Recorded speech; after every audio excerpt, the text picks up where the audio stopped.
الحمدللہ رب العالمین والصلاة والسلام علی سید المرسلین اما بعد فاعوذ باللہ من الشیطان الرجیم بسم اللہ الرحمن الرحیم۔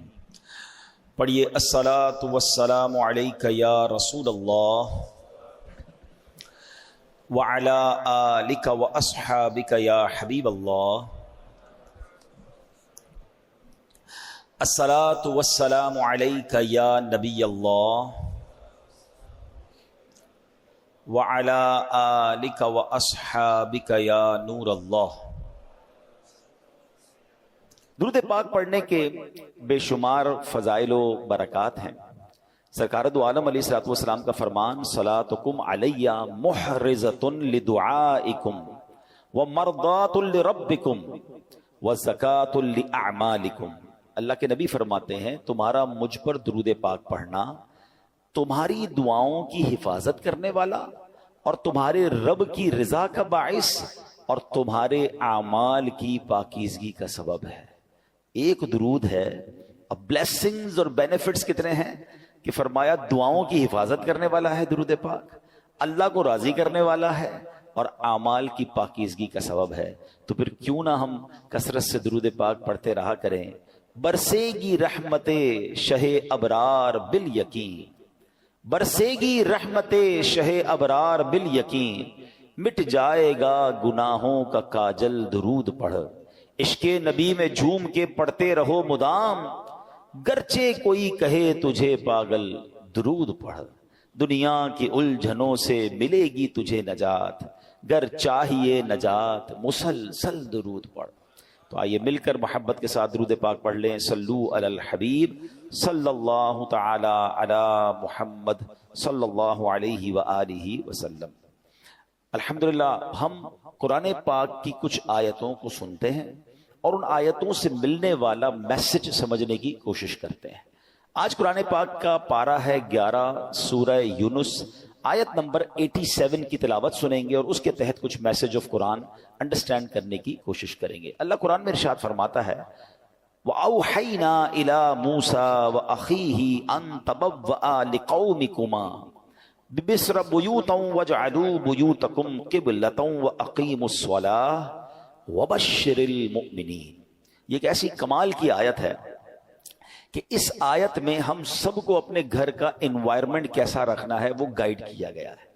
آج گھر کی ڈیزائننگ کیسی ہو، گھر کی کلر اسکیم کیسی ہو، گھر کا فرنیچر کیسا ہو، ایمبیانس کیسا ہو، ایلیویشن کیسا ہو، اس پر بہت ڈسکس ہوتی ہے۔ گھر کے اندر ماحول کیسا ہو، گھر والوں کا آپس میں انٹریکشن کیسا ہو، ہماری شریعت ہمارا قرآن ہم سے کیا چاہتا ہے۔ Actually this is today's topic, ٹھیک ہے۔ اب ذرا پہلے اس کا ترجمہ سن لیجئے۔ اللہ قرآن مجید میں ارشاد فرماتا ہے، آسان ترجمہ قرآن کنز العرفان، اور ہم نے موسیٰ اور اس کے بھائی کو وحی بھیجی کہ مصر میں اپنی قوم کے لیے مکانات بناؤ اور اپنے گھروں کو نماز کی جگہ بناؤ اور نماز قائم رکھو اور مسلمانوں کو خوشخبری سناؤ۔ سبحان اللہ۔ تو پتہ چلا کہ یہ قرآن نے جو حضرت موسیٰ علیہ السلام کو اللہ کا کریم نے جو سمجھیے آرڈر دیا یا اس کی گائیڈ لائن دی، وہ کیا ہے انشاءاللہ اس کو ہم سمجھتے ہیں۔ پہلے ایک بات سمجھ لیجئے کہ اللہ کریم کی ہمارے پاس ہم پر کروڑوں نعمتیں ہیں، ایک اہم ترین نعمت ہمارا گھر بھی ہے۔ گھر چاہے جھوپڑی کی صورت میں ہو، محل ہو یا چھوٹا ہو، بڑا ہو، عالی شان گھر ہو، گھر آخر گھر ہی ہوتا ہے۔ حضرت انس بن مالک رضی اللہ تعالیٰ فرماتے ہیں نبی پاک جب بستر پر تشریف لاتے تو کتنی خوبصورت دعا ہے وہ فرماتے ہیں۔ یہ دعا بھی ہے اور ہم سب کے لیے میسج بھی ہے۔ اللہ کے نبی دعا فرماتے الحمدللہ الذی اطعمنا وسقانا وکفانا۔ ترجمہ کیا ہے؟ سب تعریف اللہ پاک کے لیے ہیں جس نے ہمیں کھلایا پلایا، ہماری ضرورت پوری فرمائی اور ہمیں ٹھکانہ عطا فرمایا۔ کتنے ایسے ہیں جن کے پاس بقدر کفایت اسباب نہیں، کتنے ایسے ہیں کہ جن کا کوئی گھر نہیں ہے۔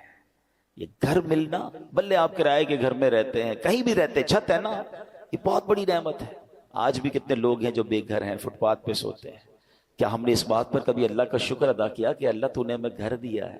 ہمیں بے گھر نہیں بنایا. گھر بہت بڑی نعمت ہے. کچھ لوگ جو ٹریول کرتے ہیں میری بات جلدی سمجھ جائیں گے, ہم دنیا بھر میں ٹریول کر لیں, آپ پنجاب جائیں, پاکستان کے کسی شہر جائیں, یا دنیا میں کہیں ٹریول کریں, جن کو اللہ نے نوازا ہے وہ 5 اسٹار ہوٹل میں رہیں, بہترین گھروں میں رہیں, مگر جو لطف اور سکون اپنے گھر آ کر ایک انسان کی فیلنگ بنتی ہے کہ میں اب اپنے گھر میں ہوں, بے شک وہ گھر چھوٹا سا ہو, چھوٹا سا بستر کیوں نہ ہو, وہ کہتے ہیں نا جیسی نیند اپنے بستر پر آتی ہے وہ دنیا میں آپ کو کسی بھی لگژری گھر پہ بھی یا کسی بھی نرم بستر پر نہیں آتی. ایسا ہی ہے, یہ نعمت ہے. اپنے گھر میں آ کر بندہ ایک سیکیورٹی فیل کرتا ہے. اب ذرا اس بات کو سمجھیے کہ اللہ کریم نے ہم پر احسان کتنے کیے ہیں. اس دنیا میں کتنے جانور, موذی کیڑے, سانپ, بچھو, شیر جو انسانوں کو تکلیف پہنچانے والے ہیں, اگر وہ ہمارے گھروں کی طرف ہمارے محلوں میں آ جائیں تو کتنا بڑا مشکل ہو جائے گی, گھر سے نکلنا مشکل ہو جائے گا نا. مگر کوئی تو ہے نا جس نے ان سب کو ہماری آبادیوں سے روک رکھا ہے. رائٹ لیفٹ کئی جگہوں پر یہ جانور پائے جاتے ہیں, آس پاس جنگلات ہیں شہروں کے آس پاس, مگر وہ آبادیوں کی طرف نہیں آتے. یہ اللہ کریم ہے جس نے ان آفتوں, بلاؤں, ان مشکلوں کو ہمارے گھروں سے, ہماری سوسائٹی سے روکا ہوا ہے. ہم اپنے گھروں میں سکون پاتے ہیں, مگر کیا کبھی اس سکون کا شکر ادا کیا ہے؟ نبی پاک کی اس دعا کا ایک جو چھوٹا سا حصہ ہے نا, اس کو بار بار پڑھتے رہا کریں. الحمدللہ الذی کفانا و آوانا, مل کر پڑھ لیں, الحمدللہ الذی کفانا و آوانا. اس کا معنی کیا ہے؟ تمام تعریفیں اس اللہ کے لیے ہیں جو جس نے ہماری ضروریات پوری فرمائی اور ہمیں ٹھکانہ عطا فرمایا. ہم اللہ سے دعا کرتے ہیں اللہ ہمیں اپنے گھر میں اور برکتیں نصیب فرما, ہمارے گھر میں ہماری حفاظت فرما, ہمارے گھر والوں پر رحمت کی نظر فرما. اے اللہ دنیا میں ٹھکانہ دیا ہے, جنت میں بھی ٹھکانہ عطا فرما. شکر ادا کرو گے نا, کہتے ہیں نا لئن شکرتم لازیدنکم, تم میرا شکر ادا کرو گے میں تمہیں اور عطا کروں گا. جو بڑے بڑے گھروں میں رہ کر بھی کچھ لوگ ناشکرے ہیں اور کچھ چھوٹے سے بستر پر سو کر بھی اللہ کا شکر ادا کر رہے ہیں. کمال تو یہ ہے نا کہ شکر زبان پر ہو, شکوہ نہیں ہونا چاہیے. لیکن میرے پیارے اسلامی بھائیوں, اب جو ٹاپک ہے ایکچولی کہ گھر کے اندر کا ماحول یہ کتنا ضروری ہے, اچھا ہونا, نیک ماحول ہونا. نبی پاک کی حدیث ہے سلامت الرجل فی الفتنہ ان یلزم بیتہ, فرمایا فتنوں میں سلامتی کی راہ یہ ہے کہ بندہ اپنے گھر کو لازم پکڑ لے. ایک بار نبی پاک علیہ الصلوۃ والسلام نے فتنوں کا ذکر کیا تو حضرت عقبہ بن عامر رضی اللہ تعالیٰ عنہ نے پوچھا یا رسول اللہ صلی اللہ علیہ وسلم اس وقت نجات کیسے ہوگی جب فتنوں کا دور آ جائے گا, قیامت کے قریب فتنوں کا دور ہوگا. تو نبی پاک نے ایک فارمولہ دیا. آقا نے فرمایا املک علیک لسانک, جب فتنے پھیل جائیں تو 3 کام کرنا, ٹھیک ہے, اپنی زبان کو اپنے قابو میں رکھو. وَلْيَسَعْكَ بَيْتُكَ, تمہارا گھر تمہیں کافی ہو, زیادہ باہر نہ نکلو, گھر کے اندر وقت گزارو. پھر فرمایا وَبْكِ عَلَىٰ خَطِيئَتِكَ, اپنی خطاؤں پر آنسو بہاتے رہو. فتنوں کا دور ہو تو اپنی زبان قابو میں رکھنی ہے, اپنے گناہوں پر رو رو کر معافی مانگتے رہیں اور اپنے گھر میں رہیں. اچھا یہ تو حدیث پاک ہے. اب علماء فرماتے ہیں کہ یہ شاید ہمارے معاشرے کے لحاظ سے یہ حدیث اس طرح امپلیمنٹ نہیں ہو پاتی, کیونکہ آج کئی لوگوں کے گھروں کا ماحول ایسا ہے کہ بندہ باہر رہے تو شاید فتنوں سے بچا رہے, گھر کے اندر لڑائی ہے, جھگڑے ہیں, امن و سکون نہیں ہے. گھر میں پہنچتے ہی دروازہ بند کر کے انسان وہ گناہ کر رہا ہے کہ جو باہر نہیں کرتا. باہر پورا دن بعض اوقات کام کاج میں بیزی ہے تو ان گناہوں کا موقع نہیں مل رہا, مگر گھر کے اندر جا کر جب اپنے روم میں ہے تو اب جناب اس کو وہ کچھ کرنے کا موقع مل رہا ہے جو اللہ کو ناراض کرنے والا کام ہے. نبی پاک تو فرما رہے فتنوں کے دور میں گھر کو لازم پکڑ لو, مگر کیا گھر ایسا بنایا ہم نے کہ جو فتنوں سے محفوظ ہو؟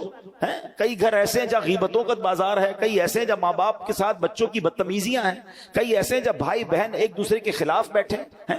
گھر کے اندر جاتے ہی جناب فیملی کے اندر ایک ایسا ماحول بنا ہوا ہے کہ وہاں ایک دوسرے کی غیبتیں ہو رہی ہیں. نہیں, گھر تو فتنوں سے بچنے کی جگہ تھی, گھر تو سکون کی جگہ تھی. گھر تو ایسا ہونا چاہیے کہ گھر میں جائے تو بندہ سوچے میں رحمت والی جگہ پر آ گیا ہوں. مگر کیا ہم نے اپنے گھر کے انوائرمنٹ کو ایسا بنایا کہ جس کو اللہ کریم نے قرآن میں ارشاد فرمایا؟ آپ کو پتہ ہے جب قیامت کا دن ہوگا تو کچھ خوش نصیب وہ ہوں گے جنہیں سیدھے ہاتھ میں نامہ اعمال دیا جائے گا. ہم اللہ سے دعا کرتے ہیں کہ ان خوش نصیبوں میں ہمیں بھی شامل فرمائے.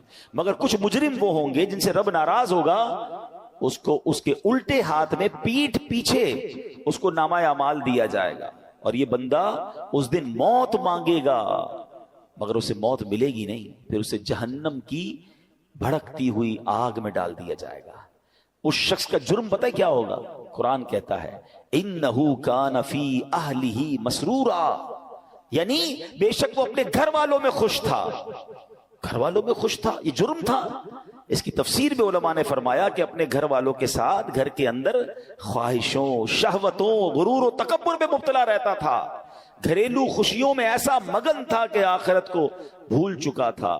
لہٰذا نہ خود اس نے اچھے عمل کیے، نہ گھر والوں کو اچھے اعمال کی ترغیب دلائی. یوں ہی گناہوں میں مصروف رہ کر موت کے گھاٹ اتر گیا. آج کتنے ایسے ہیں جن کے گھروں میں نمازیں ہیں، کتنے ایسے ہیں جن کے گھروں میں عبادت ہے. گھر والوں کی کیا دین کی طرف کوئی تبلیغ کی؟ کیا گھر میں نمازوں کا ماحول ہے؟ یا کیا بچوں میں قرآن و سنت کی ترکیب ہے؟ یا گھر کے اندر کسی کو پتہ ہی کچھ نہیں ہے؟ اب بھی ایسے کئی گھر ہیں جن کے گھروں میں اسلامی تہوار آتا ہے تب بھی بچوں کو، فیملی کو پتہ نہیں ہوتا، کیونکہ وہ اپنی زندگی میں مگن ہے.